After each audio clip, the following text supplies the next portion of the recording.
Hello guys, வணக்கம். This is Anbuseelan. இன்றைக்கி நம்ம என்ன பார்க்க போகிறோம் அப்படின்னா, ஆப்ஷன் ட்ரேடிங் அப்படின்னா என்ன, அதை எப்படி நெஃப்டியில் பண்ணலாம் அப்படிங்கிறது தான் என்டையராக இந்த வீடியோவில் பார்க்க போகிறோம். பிகினராக இருக்கிறீங்க அப்படின்னா இந்த வீடியோவை ஸ்கிப் பண்ணாமல் முழுமையாக பாருங்கள். ஸோ ஆப்ஷன் ட்ரேடிங் அப்படிங்கும்போது நமக்கு நிறையா கன்ஃபியூஷன் இருக்கும். அதில் ஒரு 3 விஷயம் தெரிஞ்சாலே நம்ம ட்ரேடுக்குள்ளே என்ட்ரி ஆயிடலாம். சரிங்களா? நம்ம நார்மலாக ஸ்டாக்கில் ட்ரேட் எடுத்திருப்போம். ஒரு ஷேர் வேணும் அப்படின்னு நினச்சா, இப்போ பிரிட்டானியா நமக்கு வேணும்னு நினச்சா பை பண்ணுவோம். செல் நினைக்கும் போது நம்ம செல் பண்ணிடுவோம். இன்ட்ராடே லாங் டேர்முங்கிறது அஸ் யூஷுவல் நார்மல் ட்ரேட்குள்ளே நம்ம இனிஷியலாக ஷேர் மார்க்கெட்டுக்கு வந்த உடனே நமக்கு இது பேசிக்காக தெரியக்கூடிய விஷயம். சரிங்களா? ஆனால் இங்கே ஆப்ஷன் அப்படிங்கிற ஒரு விஷயத்த நம்ம அடிக்கடி கேள்விப்படுவோம். ஆனால் அது எங்கேருந்து ஸ்டார்ட் பண்ணணும் அப்படிங்கிறது தெரியாது. சரிங்களா? அதனால் இன்றைக்கி மேஜராக 3 இதில் ட்ரேட் பண்ணலாம். Nifty, bank Nifty, fin Nifty. சரிங்களா? எல்லோரும் ஐடி இருக்குது பண்ணலாமா, ஆட்டோ இருக்குது பண்ணலாமான்னு கேட்டால் நெஃப்டி ஆட்டோலாம் பண்ண முடியாது. சரிங்களா? இந்த 3 இதில் தான் பண்ண முடியும். Nifty, fin Nifty, bank Nifty. சரிங்களா? இப்போது நெஃப்டியில் தான் வீக்லி கான்ட்ராக்ட் இருக்குது. சரிங்களா? அதனால் அந்த நெஃப்டியை ஷோ பண்ணியே சொல்கிறேன். எல்லா இடத்துலையும் நெஃப்டி தான் இருக்கும்.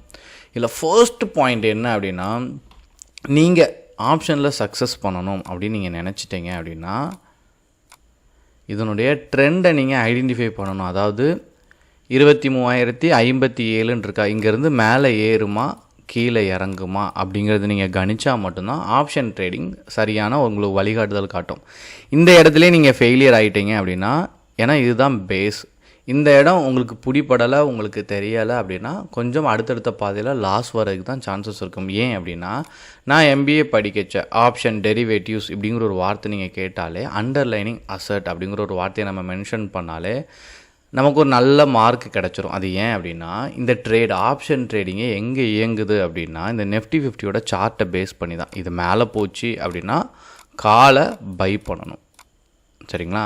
இல்லை இது கீழே இறங்கும் அப்படின்னு நீங்கள் கணிச்சிட்டிங்க, 23,057 22,000 வரும் அப்படின்னு கணிச்சிட்டிங்கன்னா புட்டை பை பண்ணணும். இந்த இடம் தான் குழப்பம். அதாவது மேலே போகும்போது நார்மல் ஆஸ் யூஷுவல் நமக்கு தெரியும் காலை பை பண்ணுறதுங்கிறது. ஆனால் கீழே இறங்கும்போது நான் ஏன் புட்டை பை பண்ணணும், நான் செல்லாக பண்ணணும் அப்படிங்கிற கன்ஃபியூஷன் பிகினராக வரும்போது இருக்கும். ஒன்றுமே இல்லை, இது ஒரு கான்செப்ட். சரிங்களா? இங்கே நீங்கள் வந்துட்டீங்க அப்படின்னா இந்த கான்செப்டை நீங்கள் அப்ளை பண்ணணும். சரிங்களா? அதை மட்டும் மைண்டில் ஞாபகத்தில் வச்சுக்கோங்க. ஸோ இதை மட்டும் மக்கப் பண்ணிக்கோங்க. என்ன ஃபங்க்ஷன் ஆகும் அப்படின்னு சொல்கிறேன். அதாவது இந்த இண்டெக்ஸ் மேலே மூவ் ஆயிடுச்சு அப்படின்னா கால் மேலே போகும். சரிங்களா? அப்போ புட்டோட நிலைமை என்ன, இது மேலே போச்சுன்னா புட்டு கீழே இறங்கும். அதனால தான் நீங்கள் பை பண்ணீங்க, இது மேலே ஏறும் கணிச்சு புட்டை பை பண்ணிங்கன்னா லாஸ் வரும். இதே இது கீழே இறங்கிச்சு, இந்த மார்க்கெட் இந்த இண்டெக்ஸ் கீழே இறங்கும் அப்படின்னு நீங்கள் ப்ரெடிக்ட் பண்ணிட்டீங்க அப்படின்னா கால் கீழே இறங்கும், புட்டு என்னாகும் மேலே போகும். அதனால தான் கீழே இறங்கும் போது புட்டு மேலே போனால் நீங்கள் பை பண்ணால் மட்டும் தான் ப்ராஃபிட் வரும். சரிங்களா? இந்த இடத்துல கன்ஃபியூஸ் ஆகாதீங்க, இதை மக்கப் பண்ணி வச்சுக்கோங்க. இப்போது ட்ரேடில் அடுத்து உங்களுக்கு தெரிஞ்சிக்கக்கூடிய 2வது விஷயம் என்ன அப்படின்னா, ஆப்ஷன் செயின். நேராக NSE வெப்சைட்டுக்கு வந்துடுங்க. நெஃப்டி அப்படின்னு டைப் பண்ணுங்கள். ஸோ இங்கே டெரிவேட்டிவ்ஸ்னு வரும். சரிங்களா? டெரிவேட்டிவ்ஸ் ஆப்ஷன் எல்லாமே ஒன்று தான். சரிங்களா? இப்படி வந்த உடனே இந்த பேஜில் ஆப்ஷன் செயின் அப்படின்னு ஒரு இடம் இருக்கும். இதை நீங்கள் கிளிக் பண்ணிடுங்க. இங்கே வந்துட்டீங்க அப்படின்னா இதை நீங்கள் 2வது கண்டிப்பாக தெரிஞ்சுக்கணும். சரிங்களா? இல்லை என்ன அப்படின்னா, லெஃப்ட் சைடு இருக்கா அது கால் ஆப்ஷனுக்குரியது, ரைட் சைடு இருக்கா அது புட் ஆப்ஷனுக்குரியது. அப்போது 1 2 3 இதில் இருந்து சரிங்களா அப்படியே ரீச் ஆகி 23,050 வரைக்கும் இப்போ மார்க்கெட் ரீச் ஆகிட்டு. சரிங்களா? அதனால் இது கால் ஆப்ஷனுக்கு என்ன, இந்த மணி, அதாவது பாயிண்ட்ஸ் எல்லாம் தொட்டுட்டு வந்துருச்சுல்ல. ஸோ இன்னான மணி அப்படி மைண்டில் புரிதலோடு வச்சுக்கோங்க. அப்புறம் 23,150 23,200 இதெல்லாம் தொடவே இல்லை. இதெல்லாம் என்ன அப்படின்னா out of the money, at ப்ரெசண்டில் ட்ராவல் ஆகிட்டு இருக்குது அட் த மணி. இது அப்படியே புட்டுக்கு உல்ட்டாவாக பண்ணிடுங்க. சரிங்களா? இப்போ இந்த ஒயிட் கலரில் ஆல்ரெடி தொட்டுட்டு வந்துச்சுன்னு சொன்னால, இதெல்லாம் என்ன அப்படின்னா அவுட் ஆஃப் த மணி புட்டுக்கு. அட் ப்ரெசண்ட் அப்படிங்கிறது சேம், அட் த மணி அப்படிங்கிறது சேம். சரிங்களா? அப்புறம் இந்த மணிங்கிறது தொடாமல் இருக்குல்ல இந்த எல்லோ கலர் ஷேடோ. அப்போ நீங்கள் எப்படி புரிஞ்சுக்கணும் அப்படின்னா, இந்த எல்லோ கலர் ஷேடோ இந்த மணி, ஒயிட் கலரில் இருக்கிறது அவுட் ஆஃப் த மணி. சரிங்களா? சென்டரில் இருக்கிறது அட் ப்ரெசண்டில் ட்ராவல் ஆகிட்டுருக்கு. அப்போது நீங்கள் எதில் ட்ரேட் எடுக்கணும் அப்படிங்கிறது தெரிஞ்சுக்கணும். இன்னொன்று இதில் பாயிண்ட் வித்தியாசம் இருக்கும் பாருங்கள். 22,900, 22,950, 23,000, 23,050 எல்லாத்துக்குமே ஒரு 50 ரூபா டிஃப்ரெண்ட் வருதா, சாரி இந்த 50 பாயிண்ட் டிஃப்ரெண்ட் வருதா. அப்போ என்ன பண்ணும், நீங்கள் இங்கே வந்த உடனே கான்ட்ராக்ட் செலக்ட் பண்ணணும் அப்படின்னு நீங்கள் நினச்சிட்டிங்கன்னா ரவுண்டு ஃபிகராக டைப் பண்ணணும். நீங்கள் இதில் வந்துட்டு 23,057 அப்படின்னு டைப் பண்ணக்கூடாது. ரவுண்டு ஃபிகரில் 23,050 இல்லை அப்படின்னா 23,100 அப்படி ரவுண்டாக நீங்கள் டைப் பண்ணணும். இப்போ மார்க்கெட் எதில் இருக்குது? 23,057 இருக்கா. நம்ம இப்போ நியர்பை எது இருக்குன்னு பார்த்துட்டு நீங்கள் உங்கள் டிமேட் அக்கௌண்ட்டில் அப்படியே வந்து டைப் பண்ணிடுங்க. 23,050 அப்படின்னு நீங்கள் டைப் பண்ணிட்டீங்க அப்படின்னா இங்கே உங்களுக்கு ஷோ ஆகும். சரிங்களா?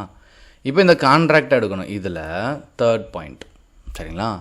இதில் நீங்கள் பார்த்தீங்கன்னா வியாழக்கிழமை எக்ஸ்பைரி டே 6ஆம் தேதி முடிஞ்சிருச்சு. சரிங்களா? அடுத்து இருக்க போகிறது 13ஆம் தேதி, அதுக்கு அடுத்து இருக்க போகிறது 20ஆம் தேதி, அதுக்கு அடுத்து இருக்க போது 27 இங்கே தேடினா இருக்காது. ஏன் அப்படின்னா இங்கே முடிகிற இடம். சரிங்களா? இந்த மந்தோட கான்ட்ராக்ட் முடிகிற இடம், அதனால் பிப்ரவரின்னு மட்டும் கடைசியாக கொடுத்துருப்பாங்க. சரிங்களா? இது வந்து 27ஆம் தேதி ஆட்டோமேட்டிக்காக எக்ஸ்பைரி ஆயிரும். அப்போது நீங்கள் என்ன பண்ணணும்? 23,000 23,057 மேலே போகுமா கீழே இறங்குமான்னு கணிக்கிறீங்க. மேலே போகுனா காலில் பை பண்ணுவீங்க, இல்லைனா புட்டை பை பண்ணுவீங்க. ரைட்டா? இப்போது மேலே போகுனா காலை பை பண்ணுறோம். இது லார்ஜ் சைஸில் இருக்கும். சரிங்களா? எப்போதுமே இந்த ஸ்டாக்கில் பண்ணச்ச வந்து உங்களுக்கு லிவரேஜ்னு ஒன்று இருக்கும். சரிங்களா? நீங்கள் வந்து 1 லட்ச ரூபா வச்சுருக்கீங்கன்னா 5 லட்ச ரூபாய்க்கு உங்களால் ட்ரேட் எடுக்க முடியும். இதில் அந்த மாதிரி எந்த லிவரேஜும் கிடையாது. அதனால் ஓவர் நைட்டில் வச்சே ட்ரேட் பண்ணுங்கள், அதுதான் சேஃப். அந்த டேட் 13ஆம் டேட் வரைக்கும் நீங்கள் விற்கலை அப்படின்னா ஆட்டோமேட்டிக்காக அவங்களே விற்று லாபம்னா உங்கள் அக்கௌண்ட்டுக்கு பண்ணிடுவாங்க, லாஸ் இருந்தாலும் உங்கள் அக்கௌண்ட்லேருந்து எடுத்துருவாங்க. சரிங்களா? அதனால் இதில் கவனமாக இருக்கணும். அதுக்கு சின்ன ஃபைனும் இருக்கும். சரிங்களா? பிலோ 100க்குள்ளே தான் இருக்கும். அதையும் கவனத்தில் எடுத்துக்கோங்க. இப்போது இதை லார்ஜ் சைஸில் தான் நம்ம பர்ச்சேஸ் பண்ண முடியும். சரிங்களா? இங்கே நீங்கள் பார்த்தீங்க அப்படின்னா 75 இருக்குது. நீங்கள் அடுத்து 2 லாட் வாங்கணும் அப்படின்னா நீங்கள் 150 அப்படின்னு ரவுண்டாக போடணும். அப்படி எடுத்தால் தான் 2 லாட் அப்படி நீங்கள் இன்க்ரீஸ் பண்ணிவிட்டு போகலாம். சரிங்களா? ஆஸ் யூஷுவல் இப்போ நீங்கள் ட்ரேடை எக்ஸிக்யூட் பண்ண ஆரம்பிச்சிடலாம். இது பேசிக்ஸ். ஆனால் இதில் நீங்கள் சார்ட் வந்தாலே அடுத்தடுத்து ஒன்று வித்தியாசம் இருக்கும். சரிங்களா? ஓப்பன் இன்ட்ரெஸ்ட்னா என்ன, சரிங்களா, பிட் ப்ரைஸ், ஆஸ்க் ப்ரைஸ், அதெல்லாம் நீங்கள் அடுத்தடுத்த லெவலில் வரைச்ச ஒன்றா கற்றுப்பீங்க. ஆனால் எல்லோரும் மாதிரியும் ட்ரேட் பண்ணாமல் வித்தியாசமாக ஒன்று யோசிங்க.